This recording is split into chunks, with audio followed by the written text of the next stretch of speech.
حضرت یوسف علیہ السلام نے عرض کی کہ میں نے جب بھی لکھنے کی کوشش کی تو مجھے حضرت جبرائیل علیہ السلام نے آ کر منع کر دیا، آپ ان سے پوچھیں۔ حضرت یعقوب علیہ السلام نے جبرائیل علیہ السلام سے پوچھا تو جبرائیل علیہ السلام نے کہا کہ مجھے تو مالک کا جو حکم ہوتا ہے میں وہی کرتا ہوں، آپ یہ مالک الملک سے پوچھیں۔ حضرت یعقوب علیہ السلام نے پھر خدا سے عرض کی کہ باری تعالیٰ، میں اتنا غمزدہ اور پریشان رہا، آپ نے کیوں یوسف علیہ السلام کو منع کیا اور مجھے غم میں رکھا؟ خدا نے فرمایا کہ تم کو سزا دی گئی ہے، اور سزا اس وقت دی گئی تھی کہ جب یوسف علیہ السلام کو بھائی لے کر گئے تو تم نے کہا کہ وَأَخَافُ أَن يَأْكُلَهُ الذِّئْبُ، میں ڈرتا ہوں کہ اس کو بھیڑیا نہ کھا جائے۔ تم میرے بندے ہو کے مجھ سے نہ ڈرے اور بھیڑیے سے ڈرے۔ حاضرین مجلس غور کرو، یعنی جب بھائیوں نے یعقوب علیہ السلام سے عرض کی کہ ہم یوسف علیہ السلام کو ساتھ لے جائیں شکار کے لیے، تو حضرت یعقوب علیہ السلام نے فرمایا تھا کہ تم کھیلنے لگ جاؤ گے اور میں ڈرتا ہوں کہ یوسف علیہ السلام کو بھیڑیا کھا جائے گا۔ یعنی جوش محبت میں خدا کے بندوں کا یہ کہنا یا یہ عمل کرنا، اور بھول گیا کہ یہ فرمانا تھا کہ اس کو اللہ تعالیٰ کے سپرد کرتا ہوں، وہ اس کا محافظ ہے، جسے اللہ تعالیٰ رکھے اسے بھیڑیا نہیں کھا سکتا، دنیا کی کوئی طاقت نقصان نہیں پہنچا سکتی۔ اس سے یہ سبق ملتا ہے کہ جب انسان خدا کو مانتا ہے تو پھر اس کا ایمان مکمل ہوتا ہے، اپنے آپ کو مختار یا کسی اور کو مختار نہیں سمجھنا چاہیے، بلکہ ہر چیز اللہ تعالیٰ کے حوالے کرنی چاہیے۔ جو یہ عقیدہ رکھتا ہے کہ اللہ تعالیٰ کے سوا کوئی نہیں مالک ہے، وہی مالک ہے، خود آپ کو ہمیشہ یہی خیال رہنا چاہیے کہ کوئی عمل قولاً فعلاً ایسا آپ نہ کر دیں جو خدا کی مرضی کے خلاف ہو، اور باقی تو سب کچھ اللہ تعالیٰ کے سپرد ہے۔ ایسے انسان کا ہر عمل عبادت ہوتا ہے اور اس کی ہر چیز اللہ تعالیٰ کی امان میں ہوتی ہے۔ دوسری بات یہ ہے کہ جب یوسف علیہ السلام کی ملاقات بھائیوں سے ہو گئی، یعقوب علیہ السلام سے ہو گئی، اور بھائیوں کو غلطی معلوم ہو گئی تو وہ بھائی سخت پریشان اور نادم ہوئے۔ پیغمبر کی اولاد تھی، قیامت پر یقین رکھتے تھے، اس لیے خدا سے معافی مانگنے میں ہی اپنی نجات سمجھی، اس لیے اپنے باپ کے سامنے عرض کی، قالوا یا ابانا استغفر لنا ذنوبنا انا کنا خاطئین، آیت نمبر 97 سورۃ یوسف۔ انہوں نے کہا ہے ہمارے باپ، ہمارے لیے اللہ تعالیٰ سے معافی مانگیں، ہم گناہ گار ہیں۔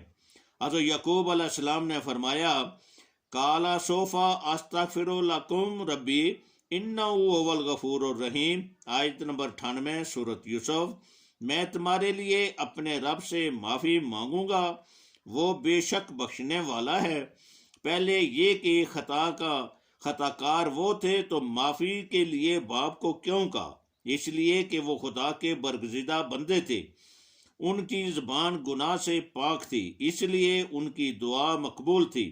دوسری وجہ یہ کہ یعقوب علیہ السلام نے بھی فرمایا کہ دعا کروں گا، یہ نہیں فرمایا کہ تم خود دعا کرو، گناہ تم نے کیا اور معافی میں مانگوں۔ اس لیے آپ جانتے تھے کہ جو خدا سے زیادہ ڈرتا ہے اس پر خدا کا فضل ہوتا ہے، اور ایسے آدمی کے پاس جا کر دعا کے لیے عرض کرنا خدا کی مہربانی کا ذریعہ ہوتا ہے۔ آپ حضرات یہاں اپنی مرادیں لے کر آتے ہیں، دینی اور دنیاوی، یہ اراد پاک اس لیے پڑھے جاتے ہیں کہ ان کی بدولت ہم خدا کی بارگاہ میں اپنے گناہوں کی معافی مانگیں اور پھر اس کی مہربانی طلب کریں۔ اس لیے اسی خیال اور اسی طریقہ پر عمل کرتے ہوئے اراد پاک شروع کرتے ہیں۔ بسم اللہ الرحمن الرحیم۔ غور طلب بیان ہے، اس پر اللہ تعالیٰ سے دعا کریں کہ اللہ تعالیٰ ہمیں سمجھنے کی اور اس پر عمل کرنے کی توفیق عطا فرمائے۔ 9، 10، 11 جون یہ ابھی جو جمعہ ہفتہ اتوار آنے والا ہے، غوث المعظم رابر اعظم طریقت نسبت رسولی اعلیٰ حضرت پیر نذیر احمد رحمۃ اللہ علیہ اور شیر شاہ غازی غوث زمان قطب دوران پیر ہارون رشید صاحب رحمۃ اللہ علیہ کا عرس مبارک ہو رہا ہے، اس میں خود بھی شامل ہوں اور لوگوں کو بھی دعوت دیں اور عرس کی دعا میں شامل ہو کر اپنے لیے اپنے والدین کے لیے دعا کریں کہ اللہ تعالیٰ دنیا اور آخرت بہتر کرے، اور ساتھ یہ بھی دعا کریں کہ اللہ تعالیٰ ہمارے پیر و مرشد کو کے درجات تا قیامت بلند فرماتا رہے جنہوں نے یہ ہمیں تعلیم دی۔ آمین ثم آمین وما علینا الا البلاغ المبین۔